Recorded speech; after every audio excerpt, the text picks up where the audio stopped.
मुख्यमंत्री योगी आदित्यनाथ ने प्रदेश में कोरोना की स्थिति को लेकर टीम 9 के साथ बैठक की है, जहां प्रदेश में कोरोना की तीसरी लहर पर प्रभावी नियंत्रण को लेकर चर्चा की गई। आपको बता दें कि बीते 3 से 4 दिनों से एक्टिव केसेस की संख्या में कमी आती जा रही है। साथ ही नए केसेस की संख्या के मुकाबले ज्यादा मरीज ठीक हो रहे हैं। ये बेहतरी के संकेत हैं। पिछले 24 घंटे में 2,41,457 कोरोना टेस्ट किए गए, जिनमें से 16,142 नए कोरोना पॉजिटिव पाए गए। इसी अवधि में 17,600 लोग उपचारित होकर कोरोना मुक्त भी हुए। वर्तमान में कुल एक्टिव केसेस की 95,866 संख्या है। कोविड प्रोटोकॉल का सख्ती से पालन और टीकाकरण कोरोना से बचाव का सबसे सहज माध्यम है। इसका अनुपालन सुनिश्चित कराया जाए। तो खबर पर ज्यादा जानकारी के साथ हमारे सहयोगी अवनीश हमारे साथ जुड़ गए। अवनीश, जिस तरीके से प्रदेश की अगर बात करें तो कोरोना पर नियंत्रण प्रदेश में होता हुआ नजर आ रहा है। लगातार जो मरीजों की संख्या है उसमें भी कमी यहां पर दर्ज की जा रही है। क्या स्थिति है इस वक्त? जी बिल्कुल, देखिए कहीं ना कहीं जो कोरोना का संक्रमण है उसमें थोड़ी सी कमी आई है, लेकिन जागरूकता बेहद जरूरी है और पूरे हालात की समीक्षा मुख्यमंत्री योगी आदित्यनाथ कर रहे हैं। और आज भी टीम 9 की बैठक में उन्होंने अलग अलग महत्वपूर्ण बिंदुओं पर अपना फैसला सुनाया है और उसको लेकर उन्होंने साफ किया है कि कोरोना का संक्रमण के जो हालात हैं वो फिलहाल संतोषजनक है, लेकिन जो टीकाकरण है वो टीकाकरण बेहद तेजी से होना चाहिए। जो दूसरी डोज है वो दूसरी डोज लोगों को लगाई जानी चाहिए।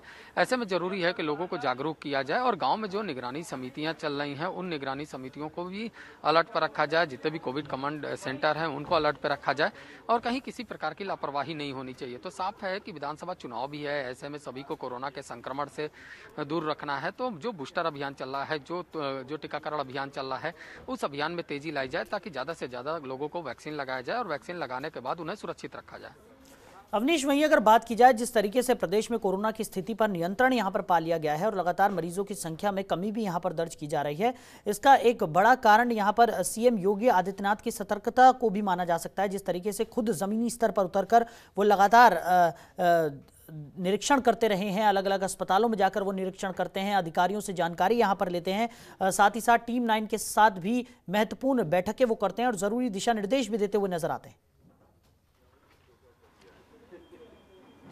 जी बिल्कुल, देश के कई राज्यों में जब कोरोना का प्रसार तेजी से होता हुआ दिखाई दिया, उसके बाद ही मुख्यमंत्री योगी आदित्यनाथ ने सबसे पहला जो आदेश दिया था उस आदेश में निकलकर सामने आया था कि जितने भी एयरपोर्ट हैं वो एयरपोर्ट पर आने वाले यात्रियों की RT-PCR जांच करवाई जाए, रैपिड टेस्ट करवाया जाए। उसके बाद उनका जो ट्रैवल हिस्ट्री है उस हिस्ट्री को भी लिया जाए और उनके ऊपर सभी स्वास्थ्य विभाग के अधिकारियों को निर्देश जारी किया गया था कि वो जिस भी जनपद में जाते हैं वहाँ के जो स्वास्थ्य अधिकारी हैं उनको अलर्ट किया जाए और उनके घर भेजा जाए ताकि जो हालात 8 दिन तक हैं 8 दिन तक उन पर विशेष निगरानी रखे जाए। और इन्हीं सब रणनीतियों का नतीजा रहा है कि जिस तरीके का कोविड के प्रसार के अनुमान लगाया जा रहा था उस तरीके से उत्तर प्रदेश में कोविड संक्रमण नहीं फैल पाया, क्योंकि लगातार निगरानी समितियों को भी अलर्ट पे रख दिया गया था ताकि गांव-गांव सर्वे हो पाए। स्वास्थ्य विभाग के ने अपनी तरफ से अलर्ट जारी किया था और सभी जो तैयारियां हैं उन तैयारियों को पुख्ता कर लिया गया था, क्योंकि दूसरी लहर जब समाप्त हुई थी तो तीसरी लहर की तमाम संभावनाएं जताई गई थी और उसको लेकर तमाम अस्पतालों को अपग्रेड किया गया।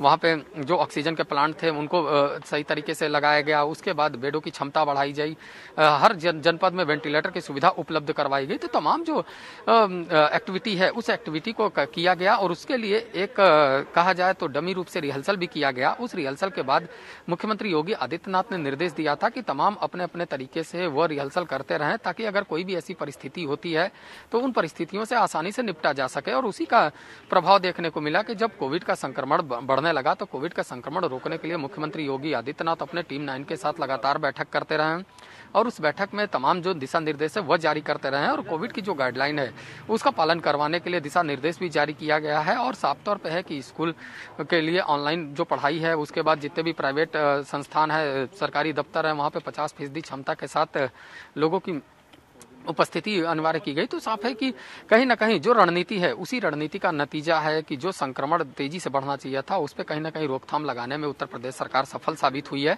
हालांकि अगर 2 दिन पहले की तस्वीर की बात करें तो 2 दिन पहले हालात इतने सामान्य नहीं थे, लेकिन जिस तरीके से 2 दिन की जो रिपोर्ट है वो कहीं ना कहीं संतोषजनक है। अगर इस तरीके के हालात रहते हैं तो स्वाभाविक है कोरोना का संक्रमण का प्रसार बहुत तेजी से नहीं हो सकता है और अभी अनुमान लगाया जा रहा है कि जो पीक है वो अभी शुरू होगा, तब देखने वाली बात होती है कि क्या स्थिति है। लेकिन किसी भी परिस्थिति से निपटने के लिए उत्तर प्रदेश सरकार लगातार गंभीर दिखाई दे रही है और मुख्यमंत्री योगी आदित्यनाथ खुद जमीनी स्तर पर उतरकर अस्पतालों का निरीक्षण कर रहे हैं, व्यवस्थाओं का जायजा ले रहे हैं और लोगों को जागरूक भी कर रहे हैं। चलिए अवनीश, आप बने रहिए हमारे साथ, आगे भी आपसे हम जानकारी लेते रहेंगे। खबरों के निष्पक्ष विश्लेषण के लिए सब्सक्राइब करें Janatantra TV and press the bell icon. Never miss any update.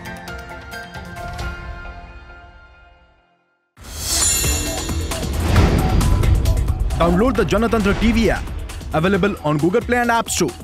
Download it now.